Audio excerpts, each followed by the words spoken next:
নমস্কার বন্ধুরা, প্রাণ গার্ডেনিংয়ের আরেকটা ভিডিওতে সবাইকে স্বাগত জানাই। আজকে আমরা আলোচনা করব যত গ্রীষ্মকালীন গাছ আছে বা গরমের গাছ আছে সেগুলো শীতকালে ডরমেন্সিতে কী কেয়ার হবে সেটা নিয়ে। আমি অলরেডি অ্যালামন্ডার ওপর একটা ভিডিও বানিয়েছি, কিন্তু ভাবলাম প্রত্যেকটা গাছের আলাদা আলাদা করে না ভিডিও বানিয়ে একটা ভিডিওর মধ্যে সব গাছগুলো নিয়ে আলোচনা করার। প্রথম হচ্ছে যে একটা গাছ কখন ডরমেন্সিতে ঢোকে। পশ্চিমবঙ্গের দক্ষিণবঙ্গের যে টেম্পারেচারটা থাকে সেটা আমরা যখন দেখব যে দিন এবং রাত্রের তাপমাত্রার ফারাকটা খুব বেশি হচ্ছে, যেমন ধরো দিনের তাপমাত্রা হয়তো 20 বা 23 থাকছে, আর রাতের তাপমাত্রা হয়তো 12, 10 বা 15-র নিচে যখন থেকে নামবে তখন থেকে আমরা বুঝবো যে গাছটা এবার ধীরে ধীরে ডরমেন্সির দিকে ঢুকছে। আমি কোনো মাস ইচ্ছে করে উল্লেখ করলাম না, কারণ এখন গ্লোবাল ওয়ার্মিংয়ের জন্য কিন্তু টাইম চেঞ্জ হচ্ছে। আমরা এই দেখব হয়তো ডিসেম্বর মাসে গাছ ডরমেন্সিতে ঢুকছে, তো কোনো বছর নভেম্বরে গাছ ডরমেন্সিতে ঢুকবে। মোটামুটি নভেম্বর ডিসেম্বর মাসের দিকে দক্ষিণবঙ্গের গাছ ডরমেন্সিতে ঢোকে। টেম্পারেচারের ফারাক অনুযায়ী এটা অনেকটা ডিপেন্ড করে। কি করে বুঝবো যে গাছ ডরমেন্সিতে ঢুকছে? বন্ধুরা, এই যে দেশি জবার গাছটা দেখো, এর বেশিরভাগ পাতা হলুদ হয়ে গেছে। যখন পরিচর্যার পরেও গাছের বেশিরভাগ পাতা উপযুক্ত সাইজের থেকে ছোট হয়ে যাবে, বেশিরভাগ পাতা হলুদ হয়ে যাবে, গাছের ভিগোরিয়াস গ্রোথ প্রায় থেমে যাবে, তখন আমরা বুঝবো যে গাছটা ডরমেন্সিতে ঢুকছে। তাহলে এই সময় আমরা কি পরিচর্যা করব? না, এই সময় আমরা গাছটাকে দেখব যেহেতু ফুল কমে যায়, ফুলের সংখ্যা কমে যায়, কুঁড়ি আগের থেকে কমে যায়, তো যাতে রোদ পায় সেরকম একটা জায়গায় রাখবো। কারণ রোদ না পেলে এই শীতকালে যে শিশিরটা পড়ে সেখান থেকে ফাঙ্গাস লাগার চান্স খুব বেশি থাকে। তো রোদ পায় এরম একটা জায়গায় রাখবো, মোটামুটি একটা রোদ পেলেই হবে। এই সময় সেমিসাইডে রাখলেও কোনো সমস্যা নেই। তো তারপর আমরা কি করব না, গাছটার যখন প্রয়োজন হবে তখনই একমাত্র জল দেব। যারা নতুন বাগানি তাদের বলি, গাছের গোড়ার মাটি যখন দেখবে একদম খটখটে শুকনো হয়ে গেছে এবং গাছটা হয়তো একবেলা জল না পেয়ে ঝিমিয়েও পড়ছে, সেরকম সময় বুঝে জল দেবে। সেটা 2 দিন ছাড়া হতে পারে, 3 দিন ছাড়া হতে পারে, অঞ্চল ভিত্তিতে 1 সপ্তাহ ছাড়াও হতে পারে। এটা ডিপেন্ড করছে জায়গার উপরে।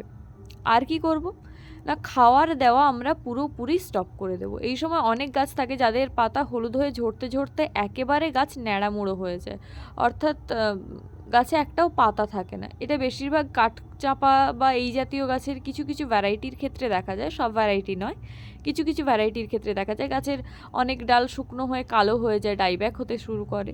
তো এই ধরনের বিষয়গুলো যখন হবে তখন আমরা খাওয়ার কিন্তু গাছে দেবো না, কোনো রকম মিক্সড খাবার দেবো না। আমরা অক্টোবরের শেষ বা নভেম্বরের শুরুতে যা একবার মিক্সড খাবার দেবো বা গাছে যা খাবার প্রয়োগ করার ওই সময়ই করে দেবো। তারপর আমরা কিন্তু গাছে আর কোনো খাবার দেবো না, শুধু প্রয়োজন বুঝে একটু একটু জল দেবো। আচ্ছা, এটা তো গেল জলের বিষয়টা। তারপর আমাদের কোন বিষয়ে লক্ষ্য রাখতে হবে না, ডরমেন্সিতে থাকাকালীন গাছ যেন রোগগ্রস্ত না হয়। ডরমেন্সিতে থাকাকালীন যদি গাছ ফাঙ্গাসের অ্যাটাক হয় বা পোকামাকড়ের অ্যাটাকে খুব রোগগ্রস্ত হয়ে পড়ে, তাকে কিন্তু প্রুনিংয়ের সময় সারভাইভ করানোটা খুব ডিফিকাল্ট। তাই আমরা কি করব এই সময় না, এই সময় মাসে 2 বার যে কোনো রকম সিস্টেমিক ফাঙ্গিসাইড 1 লিটার জলে 2 গ্রাম গুলে ভালো করে ঝাঁকিয়ে বিকেলবেলা কিন্তু স্প্রে করে দেবো।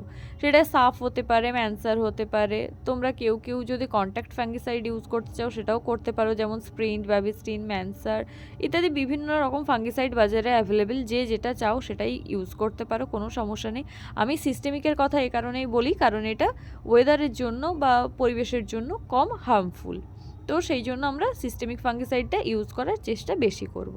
আমি ব্যক্তিগতভাবে সাফ ইউজ করি।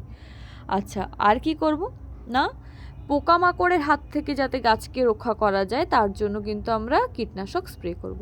ডাইমেথয়েড 30% এই কম্পোজিশনের যে কোনো মেডিসিন মাসে 1 বার বা 2 বার 1 লিটার জলে 30 ফোঁটা গুলে ভালো করে ঝাঁকিয়ে বিকেলবেলা গোটা গাছে স্প্রে করে দিলে মোটামুটি হয়ে যায়। যারা কাকা, থিটা, রোগর, সুপার সোনাটা ইত্যাদি স্প্রে করো তারাও কিন্তু উপযুক্ত ডোজ অনুসারে এটাকে বিকেলবেলা স্প্রে করতে পারো, কোনো সমস্যা নেই। জৈব পদ্ধতিতে বাগান করলে তারা কিন্তু নিম অয়েল স্প্রে করবে। মোটামুটি লক্ষ্য রাখতে হবে কোনোভাবেই যেন কোনো কিছুর বিনিময়ে গাছে যেন রোগ পোকা না লাগে। জবা গাছে এই সময় যদি মিলিবাগের অ্যাটাক হয় তখন আমরা কি করব না, 1 টাকার যে শ্যাম্পুর পাতা বাজারে পাওয়া যায় সেটা একদম কুসুম গরম জল, মানে যেটাতে আমরা হাত ডুবিয়ে রাখতে পারবো, ঢকঢক করে খেতে পারবো, সেরকম 1 লিটার জলের মধ্যে একটা শ্যাম্পুর পাতা দেব, দিয়ে ভালো করে ঝাঁকিয়ে এই সকালবেলা 10টা 11টার দিকে স্প্রে করে দেবো। পরপর 3 দিন এটা স্প্রে করার পরেই মোটামুটি মিলিবাগটা চলে যায়, বা সাদা পোকা বা জাব পোকা যেটাকে বলে চলে যায়। আর বাকি পোকামাকড়ের আক্রমণ যেমন হবে সেই বুঝে আমরা মেডিসিন বা কীটনাশক স্প্রে করব। তো বন্ধুরা, এই ছিল আমার ওভারঅল গরমকালের সব রকম গাছের শীতকালে ডরমেন্সিতে কেয়ার। তোমরা এভাবে গাছগুলো কেয়ার করতে থাকো। আরও কিছু জিজ্ঞাসা থাকলে সেটা কমেন্ট করে অবশ্যই জানিও। ভিডিওটা যদি ভালো লাগে তাহলে লাইক করো, চ্যানেলটা সাবস্ক্রাইব করে সাথে থেকো, তোমার বাগানি বন্ধুদের সাথে শেয়ার করো। আর অন্য কোনো টপিকের ওপর যদি চাও যে আমি ভিডিও করি, সেরকমও যদি ক্রাইটেরিয়া থাকে তাহলে সেটা লিখে চ্যানেলের সাথে থেকো। আসছি অন্য একটা ভিডিওতে। নমস্কার।